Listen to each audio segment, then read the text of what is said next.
This is the Lone Creator YouTube. We hope this video helps. You begin by signing into the account where you need a recovery code. Make sure the primary email and phone listed are reachable.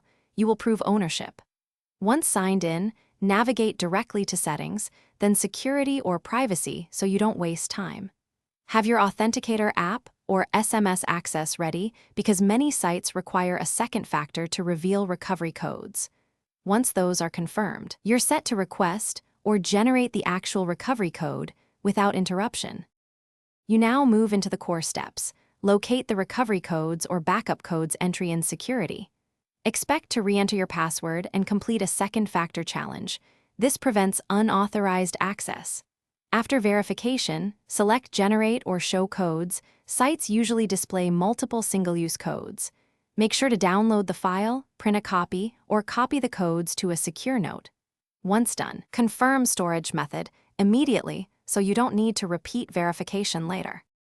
You finish by securing and validating the recovery code.